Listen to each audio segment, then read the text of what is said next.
clear of the closing doors, please.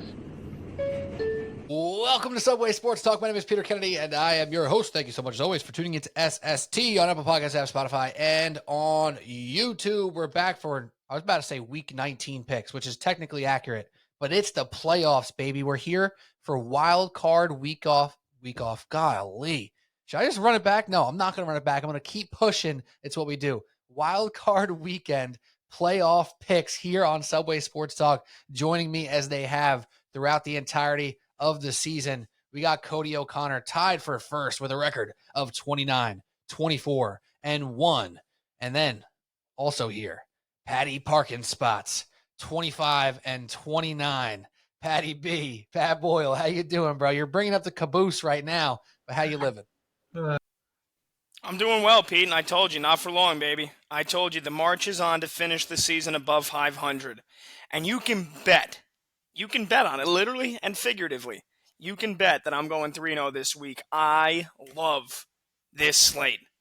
Like Stu Feiner would tell you, or any commercial on the radio, I'm on fire, and I've got premium information, and I'm going 3-0. I love the spread. I love the total. Bet with me. And then you call and you get both sides of the pick either way, so you win or you know. Have you ever called one of those lines before? Absolutely not. But I only, to be honest, and maybe this is embarrassing. Maybe this is an embarrassing, acknowledgement of the truth. I only found out about 6 months ago that is how those work. That you call up and there's like a recording? It's a recorded line. You call you call the phone number. And you're either getting, let's say for Sunday night, you're either getting Rams +3 or you're getting Lions -3, depending on what number caller you are. And if they're just playing the odds, those fuckers. Yeah. And if you let's say you call and you get Rams +3 and you win, then you're like, this guy's great. And you go back to him, and let's say you get one of the two sides that they both give out and you win again, you're like, wow, this guy's awesome. And if you lose, well, then so what? Here's the real question. Why does every guy who has one of these hotlines like that, Pat, have a raspy voice and sound like they've been smoking a pack for 40 years? Because that's my question. Because they're all con artists, and no con artists that I know don't smoke cigarettes. There's the one guy who has the commercial on the fan. I don't know if it's still running, but you know what I'm talking about? I can't remember his name right now. It's like, how is this guy on like relatively primetime hours on the fan on a commercial right now? Like, what is he paying for this slot? Who's calling up this guy? Richie Dollars. Like, what's up with that? I'm Big John, and I'm on fire, and I love to crush both the spread and the total. Tonight's game, premium information confirmed. Like, yeah, dude, you're Adam Schefter. You've got who's playing and who doesn't. Newsflash. Everybody else does an hour and a half prior to kickoff. Well, newsflash, I'm Big Lou, and I'm on meds too. All right? So that's what I got to say. That was a weird way to start the pod, but yeah, I'm going 3-0 this week. In summation, I'm going 3-0. What's up, Cody? You seem to know a lot, Pat, for a phone line that you've never given a phone call to. You had the recordings, you had the information, you even got the impersonations, you had the impressions of it. So very convincing in the fact that you don't call. I now know for sure you haven't. Windhorse meme? I've never called. Never called. I never called. It's a lie. I feel like you have a good trump in your bag. Maybe one day we'll do all picks and full impressions, and we get to hear Cody do Chris Berman again. I've got the best picks. Everybody says nobody does them better. I've got 3-0. Okay, I'm going 3-0. That started pretty good, and then it kind of got worse as the sentence went along for you. I feel like you need to kind of push the boundaries of an impression as you move throughout. Like, you have to kind of get worse in a better way, just more exaggerative. Is exaggerative a word? It sounds pretty good. Tonight is pretty smart. Exaggerative. I think I'm making that a thing. But nonetheless, we're here to do some picks here on Subway Sports Talk. Mark Shenloogian still smoking ducks out here somewhere in Hoboken. Not here, but we will get his picks up on social media. Actually, we are recording this quite late, so I get it. We're missing you today, Marky. I was looking to see how you could possibly get 3 picks out of this 6-game slate, but what an exciting slate we have.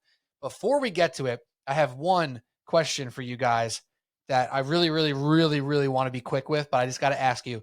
Most shocking retire / fire / move on / etc. Bill Belichick, Nick Saban, Pete Carroll. Don't think I'm missing any of the big guns, but which one was most shocking to you guys here? Pete Carroll. I think everybody and their mother knew that Belichick wasn't coming back to the Patriots. Saban, I wasn't shocked. I was like, all right, if he calls it quits, I wouldn't be surprised. I mean, the guy's not going to coach forever. So I never thought in a million years Pete Carroll wasn't going to be coaching the Seattle Seahawks next year. I guess none of them could be too shocking considering they're combined 220 years old. But I think Saban was the one I just wasn't thinking about. I figured he's probably the type of guy you'd think would go out on top. And, he had a hell of a coaching performance, and them to get to the Final Four was pretty impressive for them. But yeah, that was probably the one, like you said, Pat, Bill Belichick, you kind of knew all the tea leaves were there. And Pete Carroll staying on and the way the season ended, I guess, wasn't shocking, but I guess Saban. Yeah, I guess like you said, Cody, Saban was least on my mind about it, right? Like there wasn't really rumblings. Yeah. There wasn't like, oh, this could be his last game. I'm not convinced he's done though. I'm not convinced. I could see a quick little ESPN stint and then back at it somewhere. Who knows? Maybe even just kick out the old coach at Alabama and go right back to it. I could see him not being done yet. Pete Carroll, amazing run. Still in amazing shape, seemingly. Wonderful guy. We'll see what he does. Does it stay on as a GM type guy? Who's to say? That's it. Just wanted to get your quick thoughts on that one. But now we move into this wonderful slate. There are 6 games. They all are pretty much are exciting to some extent, right? Some more than others, but every single game at minimum has one or two pretty big time storylines, has an aspect of closeness, whether it be in the spread or just general outlook here. Some line movement now from earlier in the week. What a time to be a sports fan. Browns at Texans, Dolphins at Chiefs, Steelers at Bills, Packers at Cowboys, Rams at Lions, and Eagles at Buccaneers. That's the entire slate. Cody O'Connor, may you do the honors in kicking us off. I would love to, as the tied for first in the clubhouse. I'm going to continue to say tied, Pete, because you like to try to bypass that, right? And I think, maybe jinx me a little bit. That's trying to get in that head, Cody. Yeah, nobody can get in my head. Only I can get in my head. And I did. That's a drama line from Entourage. That's a deep Entourage line that very few people should understand. All right, pick number 1. Let's move on. 2 legs. Buying 2 dogs up. 1 slight, 1 huge. So I guess I'm going to tell my hand with one of them. The Steelers, I'm going to buy up to 17.5. And I'm pairing that with Miami at plus 9.5. So let's start with Pittsburgh. It is really difficult to back this Pittsburgh offense with Mason Rudolph, even though they have looked better. It feels tough to back a team that has a hard time moving the football. But we've heard about the weather there. We've heard it's supposed to be ugly. The total's 35.5. So if I'm going to get 17.5 points, which I'm giving myself that advantage here, in a game that you already think is low scoring, that's an advantage. Plus the fact that the Bills have done all year, and we talked about it on Tuesday, Pete, how they've been able to win in this streak, but they haven't blown teams out. They haven't been able to stomp on their throats. They've been shooting themselves in the foot with the red zone turnovers, with the just dumb plays, stupidness, weirdness, and they have a really hard time blowing teams out. Do I think they're going to win the game? You better believe I do. But do I feel comfortable enough to buy them down with what I've seen from them all year long? I really don't. So that's why I'm going to buy the Steelers up, who – do they feel like a team that you want to back? No, they haven't felt like that team all year long. They've been able to muddy up these games and keep them close, get outgained, and still win them. And even though they on paper don't feel like they should be in it, and with TJ Watt being out, that's a huge loss, and we've acknowledged that. But it's just another spot for Tomlin to prove why he is one of the best coaches in the NFL. So I don't think they're going to win, like I said, but I do think that they can keep this close. 1 possession. I could see it getting to maybe 2 possessions late with the Bills maybe taking over, winning by 14 or so. But I feel pretty comfortable that the Steelers can keep this respectable enough at 17.5. On to Miami at 9.5, the team that everybody seems to be overlooking. And I understand the record with Tua going into cold weather. He is like 0-10 when the weather drops below 20 degrees or something along those lines. And those numbers don't help you out. But This is a different Dolphins team who can run the football. Raheem Mostert should be back. Jalen Waddle should be back. So they should have that, as Baldy called it, the 4x100 track team, all back with all that speed and their ability to do things underneath, to run the football, and to, again, just kind of throw some crossers and some screens and let these guys run. The weather feels like it should give them, on paper, a slight advantage, again, despite the fact that I know what Tua and Mike McDaniel's numbers together have been in these cold weather spots. Not to mention the fact that the Chiefs have just not blown people out either. They've been able to win some tight games, but they really haven't had that ability to pull away. And I think this is going to be one score. And again, when I am buying a team up, I'm telling my hand in that I'd rather buy them up. I feel more comfortable with that than the money line. So that's what I'm doing here. I'm going to get them over a one-score game. I'm getting the Steelers up to a 3-score game, and that gets you minus 112 for my first pick. So all that stuff we talked about, Cody, I like that you're sticking with that Dolphins idea there of them being able to kind of just, I don't want to say do the impossible because that's obviously a ridiculous thing to say, but do the thing that no one thinks they can do right now. So many times when you're betting football, it just feels like something you have to push that boundary occasionally and say, oh, all I'm hearing from all these people is that they can't do X. They can't do this. The other team is in such a better position. You look at the numbers, 60% of the tickets are on the Chiefs, 70% of the cash is on the Chiefs. Maybe that sharp money, quote unquote, is doing the same thing that the public money is doing, where they're just saying, oh, it's way too cold, the Dolphins can't win. But some of those ideas you had there make a lot of sense to me. I'm going to go away from that. I'm going to go for a different game here for my first pick. And we talked about this one on our podcast earlier in the week, Cody, as well. It's like slightly unscientific, but sometimes here in the playoffs, that's the way I want to go. And I'm going with the Philadelphia Eagles -3 at the Tampa Bay Buccaneers.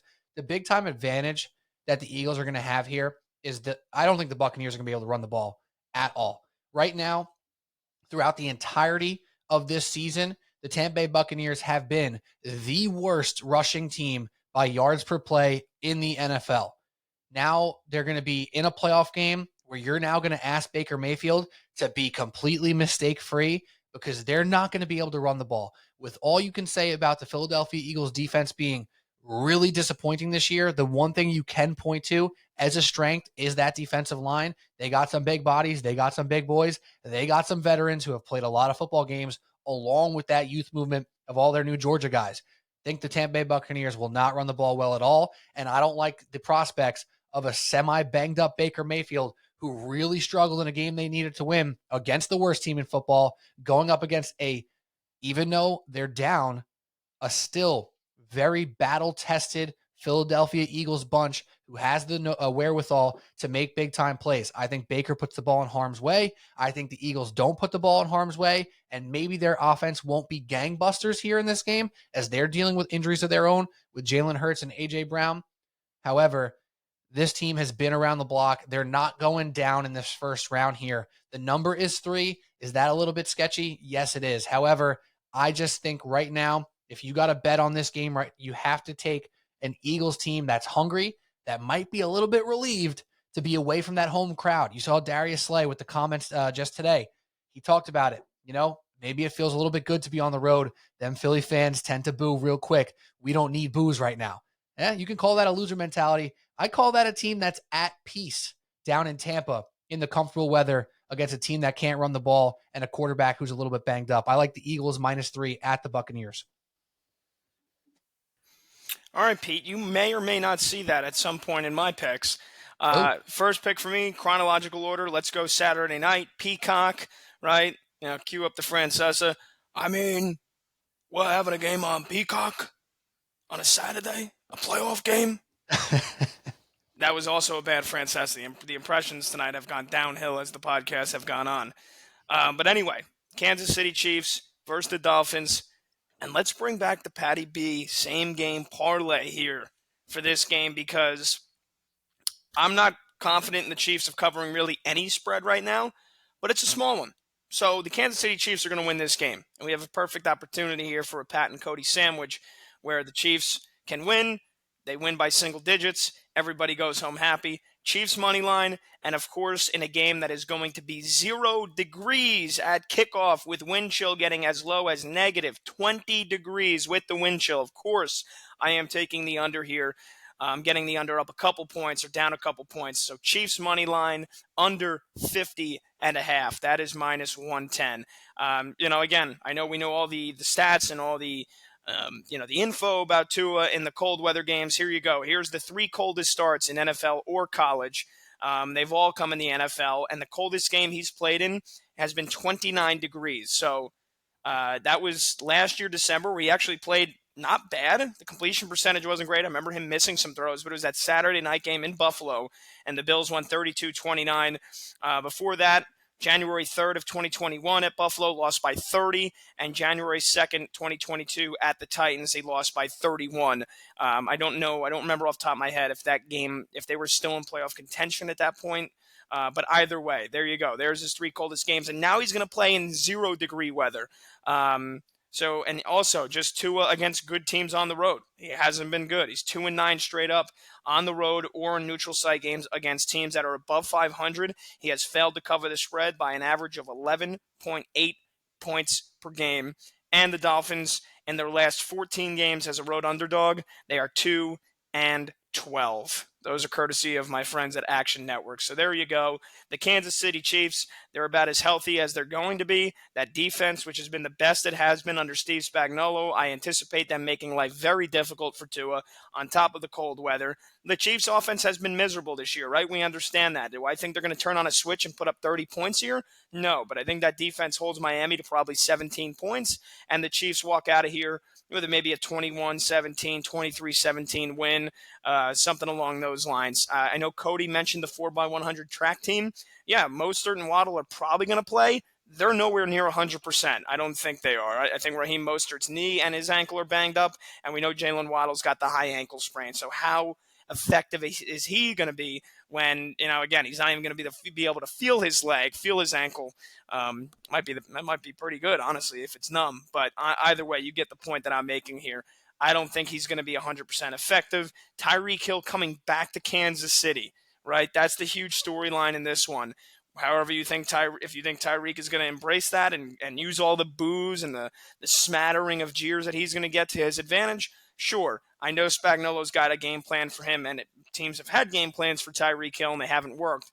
But the Chiefs' defense are very smart. He is going to be double covered. They're going to have 2 high, sometimes even 3 high safety help over the top to make sure that he is not beating them deep. They're going to force Tua to keep everything in front and nickel and dime them down the field. Again, the Chiefs' run defense this year has been pretty decent. So I don't think Devon Achane and whatever Mostert is on Saturday night, I don't think that the Dolphins are going to be able to carve them up on the ground to the point where Tua's getting that play action going, and then they can start maybe taking some shots over the top. I think this is a very grinded out win here for the Chiefs, but I think it's one that they confidently, definitely win. Mahomes at home at Arrowhead. I know that hasn't been a huge advantage this year, but again, am I expecting them to flip a switch and be the elite Chiefs that we've come to know for the last 3 years? No. Am I expecting them to kind of flip the switch halfway and play a very great home playoff game? Yes. And I don't think there's going to be a ton of points. Like I said, prediction for a final score, I think it's going to be 21-17 or 23-17. So Chiefs money line under 50.5. I like the under in general, but again, I'll take the cushion because I'm comfortable with the Chiefs winning. Okay, so take a correct score at 23-17 in the Chiefs-Dolphins game. Noted. Hopefully I can just do it. Yeah, honestly, I think it's 2017 Chiefs. I think they have the ball, they milk the clock, and they get into like a 4th and 7 or a 4th and 8 from like the 25-yard line where they're kind of forced to kick a field goal, and Tua's got a shot to go down the field, and he probably throws a pick around midfield. Hey, if it stays within 6, and Pete knows because I said it on the pod last week, I've also got the Chiefs as my final future to make the AFC Championship game. So the sandwich would just be glorious. And we'll see. We'll see what Raheem can Mostert up, if you will, with that ankle. We'll see. We'll see what happens. Come on now. All right. Comedy. Let's do it. Let's do it. Hey, Pete, I'm the king. I'm the king. Just ask me. All right. Let's go straight pick for pick number 2. You got to get a little uncomfortable here. I don't love the number. I'm going over 51.5 in the Lions and the Rams game. I think it's high though for a reason. I was really hopeful that I could get it in the low or in the high 40s rather. But I think it being at 51.5 feels right. And I think it's that high because again, I think it's for a reason. It's because there's weapons all over the place offensively for both sides of the ball. We talked about it in LA with the Rams. You might be mentioning Cooper Kupp as the fourth weapon when you're talking about the Rams right now, when you got Kyron Williams coming on so strong and Puka Nacua with what he did this season. Cooper Kupp has almost been an afterthought, but he is still a dog for that team. Detroit, no Laporta. Yes, that hurts. What I am afraid of with them is something I mentioned on Tuesday with the fact that if I was Dan Campbell, I'd be looking to run the ball a lot. I'd be looking to lean on that backfield, especially with no Laporta. But they still have the burst, right? Even David Montgomery is no stranger to a 15, 20-yard pickup up the middle. And obviously you've got big playability at any time with Jahmyr Gibbs. They can hit the long ball. They've shown the ability to do that. And if they do get the run going, yes, it could chew up some clock, but it also gets the play action going, and that's when Jared Goff is going to thrive. So I was really close to potentially taking the Lions +3 and buying the under down, little Patty B same game parlay special, if you will. But I decided to just go straight. I do lean that the Lions are going to win this game. I told you I think the Rams are almost getting to be too hot of a ticket at this point, despite the fact that I really like that team. I really love the weapons offensively. I guess the reason that I'm going with the over is because I do see the shootout. I do see a potential for a Rams win and a slight upset. But I think those weapons are going to show out. I think in a dome where you're not going to have any weather in there, there's no factor there. And I think you're going to get something. Let's go scoreboard watch. And Pat brought it up. I think you're getting something of a 30-27, a 31-27 type of a game. I think somebody's getting in the 30s. I think it's going to come down to a last possession or two. But I think you're going to get the fireworks that we expect this week. And so 51.5 is a huge number, especially when it comes to the playoffs. It leaves you susceptible to a 27-24 finish at 51, which would not shock me. But I think you're getting the point. So get a couple big plays. Hopefully the run game doesn't kill the clock too much. And let's ride with the 51.5 in one of the most anticipated matchups of the weekend.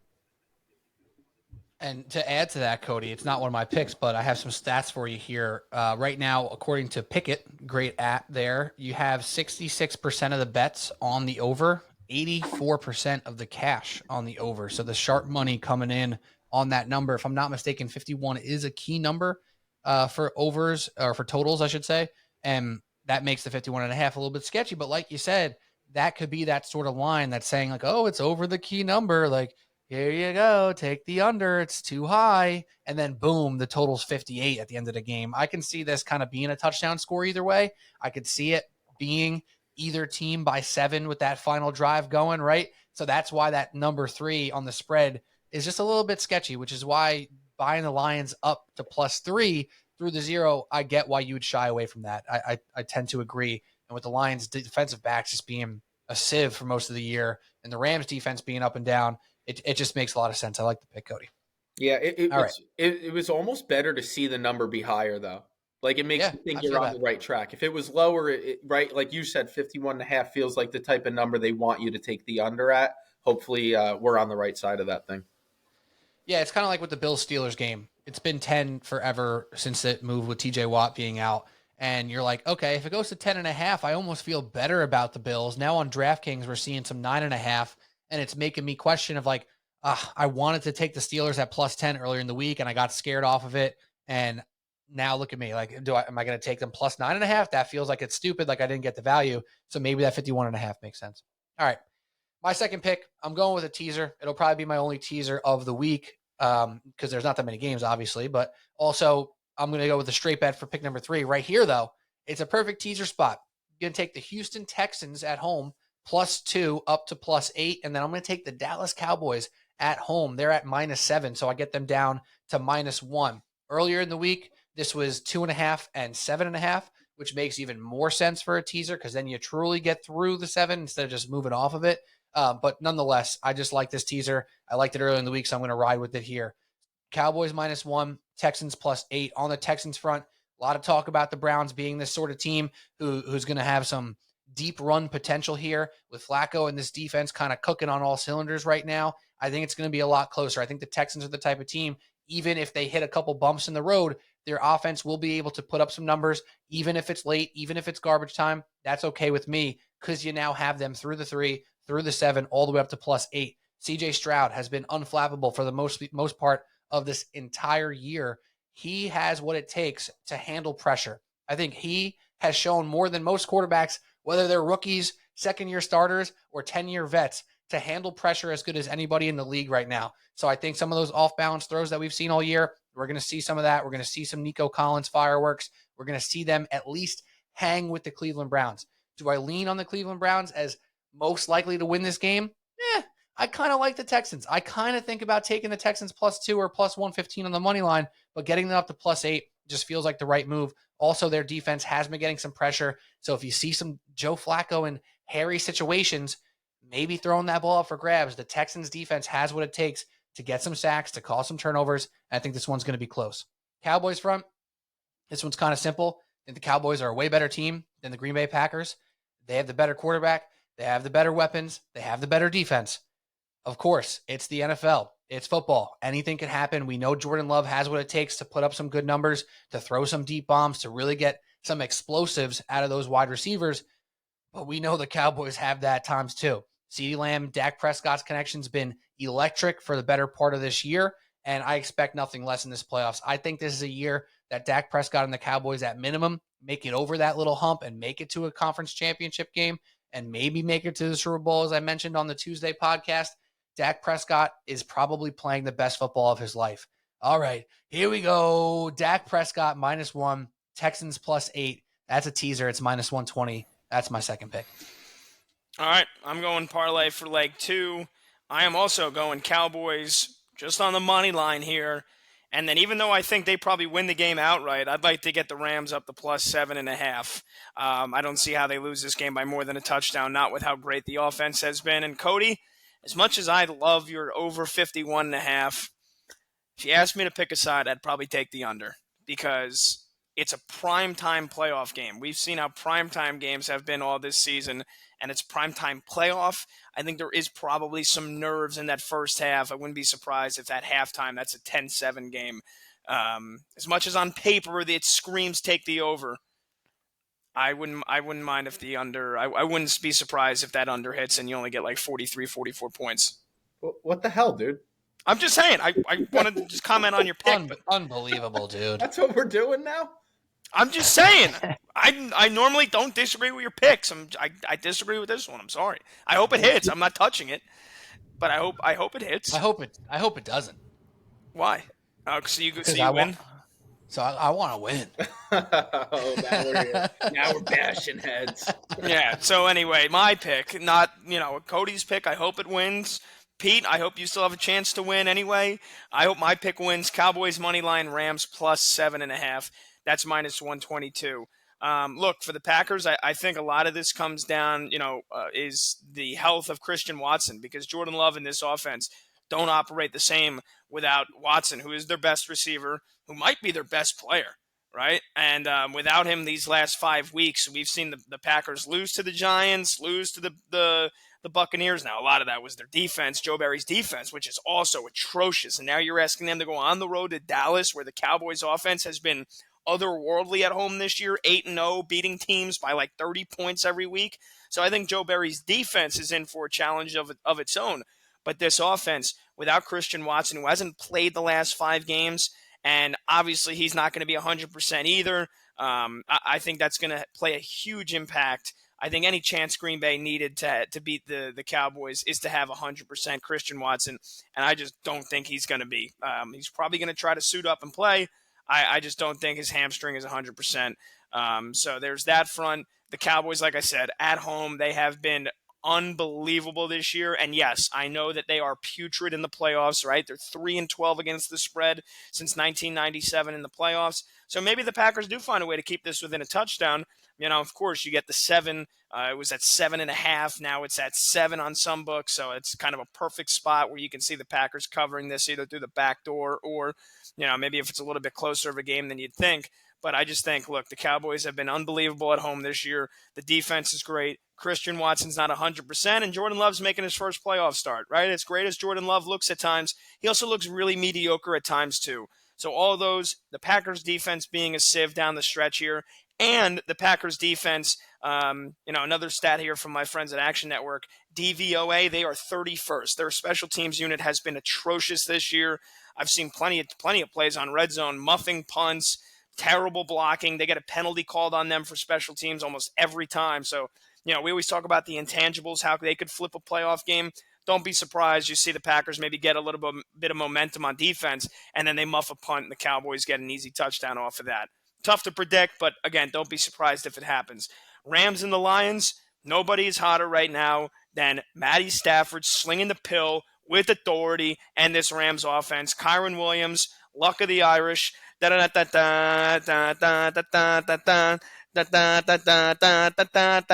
man is a touchdown machine.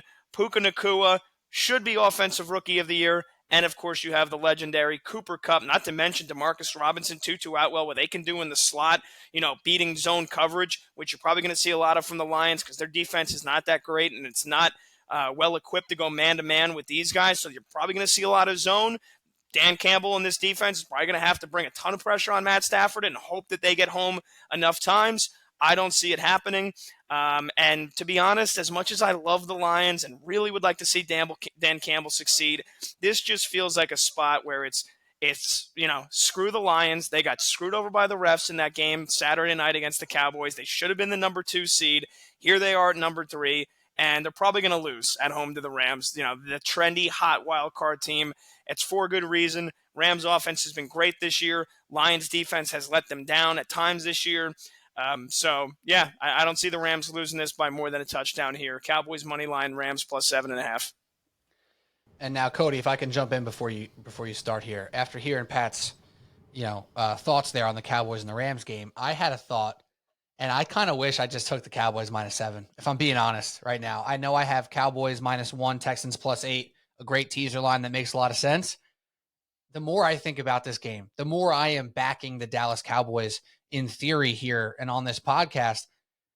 There's a great chance that they just roll the Green Bay Packers here in the playoffs. When you talk about this Packers defense, which I didn't really mention too much, they've been a disaster at many occasions, many stops along the way here this season.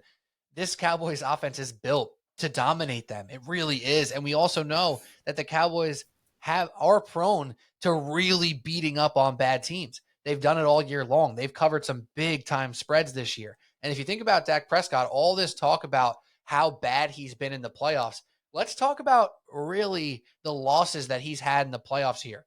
Going back to his rookie season, a 34-31 loss to the Green Bay Packers and Aaron Rodgers, who I'm pretty sure made it to a conference championship that year. He threw 3 touchdowns, 1 interception. His loss in not year 2, but his 3rd year in the league against the Rams, who I'm pretty sure went to the Super Bowl in 2018 and lost.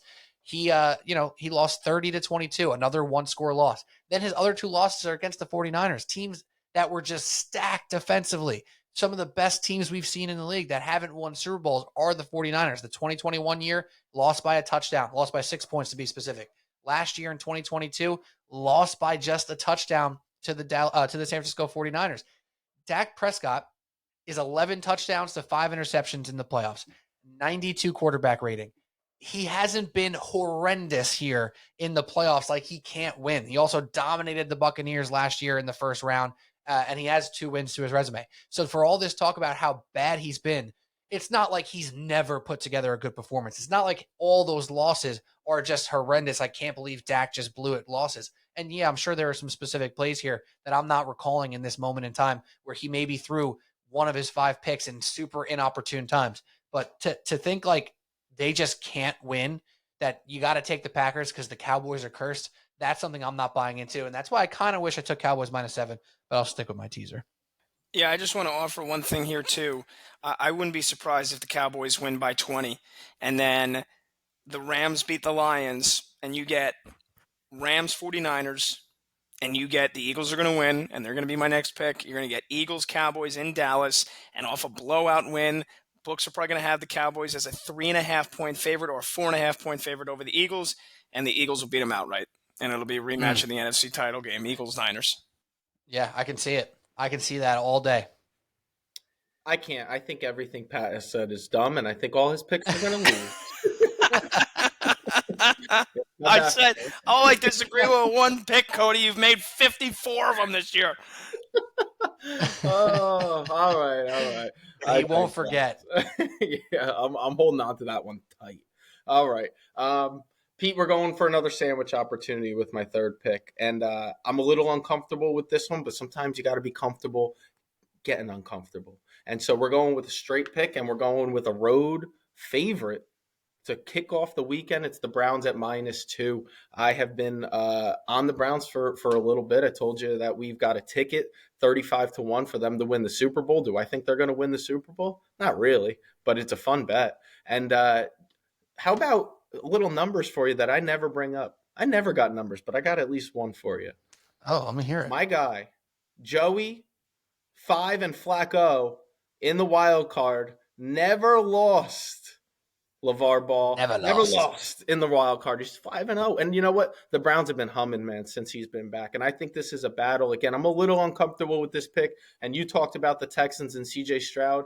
And I think that dude's a dog. He has answered every single call in the big moments, in the big spots. In essentially a playoff game last week, he was flawless again. And even when Tank Dell goes down, they just pick up where they left off. And Nico Collins goes 9 for $180 and a touchdown last week.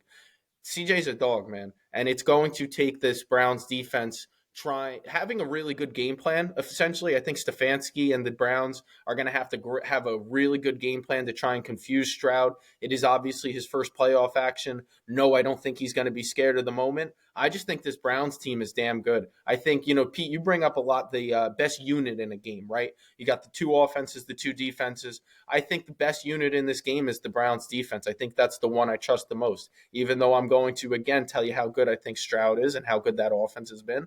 And Joe Flacco and this offense can move the ball. But I think that the unit I trust the most is the Browns. And I think the worst unit in that game is probably the Texans defense. So I think -2 is the right number. I think it's one score. I think it's tight. I think it's going to take a really solid Flacco game. I think he's going to have to keep the turnovers to a minimum. I expect he'll probably throw a pick. I just hope it doesn't come at an inopportune time. And I hope it's not 2-3 picks. And I think if he can do that and they can run the football, that his leadership, his veteran, experience is going to take over in this game. And they're going to be able to find a way to get past the young Houston team who probably is playing with house money at this point. I mean, no one going into the year. I'd love to find the person who said they were going to win this division. And if you did, you have that ticket. It's probably somewhere on Twitter at like 20-1, 200-1 maybe. But I'm sure somebody has it. But I think this is going to be tough. But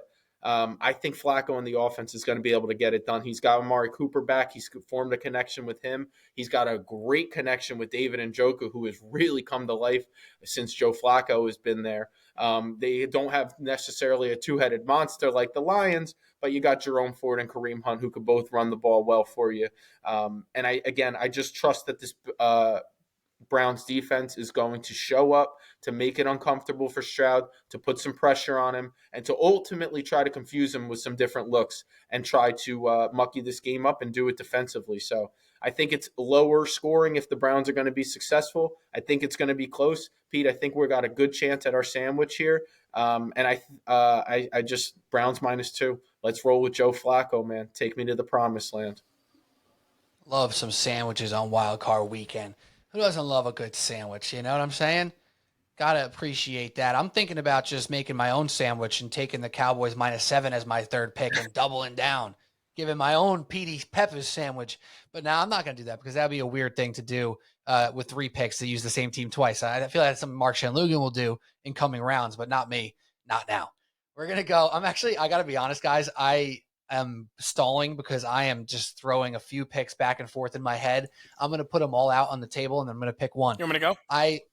No, I want to do this. I want to do it live. Right now, I am between the Kansas City Chiefs at -4.5, the Pittsburgh Steelers at +9.5, and the Rams at +3. They all feel horrible. They all feel like they're dumb picks. That's what I'm saying. But as I say it out loud, I'm going to go down on the hill with the Kansas City Chiefs at -4.5. Right now, 60% of the tickets on the Kansas City Chiefs, 74% of the cash, as I mentioned earlier when Cody talked about the Dolphins there on his teaser. I just look at this game here, and I'm probably falling into that trap of it's cold. Of course, the Dolphins can't do it. Of course, Tua can't do it in the cold. And then all of a sudden, we got a super close game.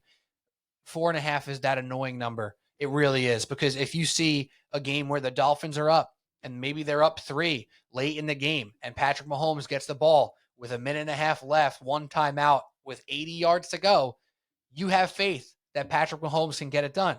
However, in that scenario, they ain't covering the spread.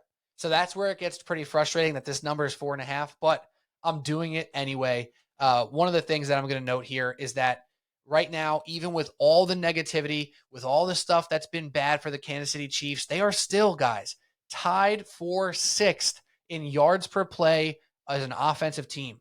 Yes, the Dolphins are second with the second best yards per play on offense, but the Chiefs offense, for all the negativity, for all the stuff that's going wrong, they have still put together some good numbers. They have still put together a bunch of good drives. And right now, you take Patrick Mahomes and you take him to the bank and you go down on that hill. Who am I going to be more upset with? Am I going to be upset if the Chiefs win by 3, or am I going to be more upset if I take the Steelers and they lose by 30? I can't live with myself with that one. That one's too uncomfortable, and I'm not comfortable with that uncomfortableness. So I'm going Kansas City Chiefs. I think the one number that really does scare me is that the Chiefs defense, for all of the positives that you can say, them being a top 4 team in yards per play on a defensive side of the ball, that's better with their passing unit. Their run defense is actually bottom 3rd. They're ranked 25th in the league in run defense right now. And in this cold weather, the Dolphins can rip off explosives. That's what scares me the most. But what I'm backing and what I'm going down on is Patrick Mahomes winning this game and winning by a touchdown. Chiefs -4.5 is my last pick. Wow. And I see Cody going nuts. I didn't realize the Knicks got it back to a 1-point game and then gave up like 7 straight offensive rebounds. That's exactly what that was. That was 3 straight offensive rebounds before a 3. And I need the Knicks money line and Jalen Brunson 2 more points. They're going to lose. Finally hit something. And heartbreak is what I said. All right, anyway. Last pick for me. I'm going to keep this short and sweet, Pete. You can maybe make a social media clip out of it if you want to. How you done? But we'll start it out here. Give me the Eagles minus the 3 points. I'm taking the team who's limping in, who looks dead, who all of a sudden now you're hearing about Nick Sirianni has lost the locker room. The defensive coordinator, D-side, kicked up to the booth. They got Fat Patricia calling plays. Wink Martindale might already be on the train. Well, he's in Sarasota, Florida, but he might be on the next plane to Philadelphia if they lose on Monday night. Either way, this team will figure it out here. I just said earlier in the pod, they're going to probably beat the Dallas Cowboys next week if the Rams pull off the upset and they play the 49ers and the Eagles win and they get to play the Cowboys. So, look, this team, are they going to get right in terms of going to the Super Bowl? I don't think so. I think their ceiling is the NFC Championship game. If Brock Purdy doesn't get hurt, I don't see him getting to the Super Bowl. But I think they get right for maybe 2 games, and they don't even have to get right here against Tampa Bay. I think the biggest thing in this game is going to be the health of Baker Mayfield, and he is not 100%. You saw him limping off the field almost every single series against the Carolina Panthers, a game they won 9-0. This Buccaneers offense, as bad as the Eagles defense has been, and they've been bad, right? They're going to get after Baker Mayfield with that pass rush because the Bucs offensive line has been plagued by injuries this year. I don't think Tristan Wirfs is 100%. I think they're going to get after Baker, and if you get him under pressure with his bum ankle, that's what it looks like, he's going to have a tough time getting time to throw it to Mike Evans to be able to get it out. They're not going to run the ball at all, I guarantee you. They're going to have 0 success running the football. So it's not even like they're going to be able to use play action off of that. So Baker's going to have a long day. This Eagles defense, at least for 1 week, is going to stand up to the test here. They're going to get pressure on Baker all game long, and Jalen Hurts in this Eagles offense is going to do enough to win this game ugly, probably 23-13, 24-13. I don't see the Bucs scoring more than a touchdown against Philly. They'll probably stall out anytime they get in the red zone. So, yes, I love the Eagles -3 here on Monday night. Fly, Eagles, fly. It's going to be Eagles-Cowboys, in my opinion, in the divisional round. I'm obviously with you, Pat, and there was one number that I forgot to mention when I was going through my Eagles -3 pick. Cody and I spoke a lot about this in the recent podcast. Oftentimes, especially with where we live in the Northeast, we know more Philly fans. I'm actually going to be in Philly this weekend, so maybe I'm trying to build the juju here. But you hear a lot of people say, like, oh, everyone's on the Eagles. Oh, everyone's on this team. Everyone's taking that. You can't do that, right? However, in this scenario, 51% of the tickets, according to pregame.com, are on the Tampa Bay Buccaneers, which to me feels like it's a lot more than your average 51%. With you have a team that's the runner-up from last year's Super Bowl, a team that started this year 10-1, who has all these players that everybody from the sharpest of sharps to the casual of squares, they know these guys. They know Jalen Hurts. They know even Kelsey and Sirianni. They know all these people. So for the Tampa Bay Buccaneers to have 51% of the tickets, that feels like a bigger number than a normal 51. However, 59% of the cash is on the Eagles. So some of those sharp numbers are coming in with more money on the Philadelphia Eagles, Pat. I love it. I'm all in on this bet. I guess I'm an NFC East guy today with the Cowboys backing and the Eagles backing. Pat, me and you are both banking heavy on the NFC East this week. Disgusting. Cody hated all that. Cody, I don't take hatred. I don't take emotional bias in when I'm trying to win money, okay? I take my brain and I take the facts that are presented in front of me. Maybe you should start. Well, I did. I took the Knicks to win big tonight. I would have won $4,000 if I had taken the opposite. Yeah. Ugh. I don't even want to look at this Knicks game. They're down 4 right now with 5 seconds. Or is it over? Is it over, Yeah, guys? it's essentially over, yeah. Mavs are shooting free down throws. 5 with 4 seconds. Well, it was a good run.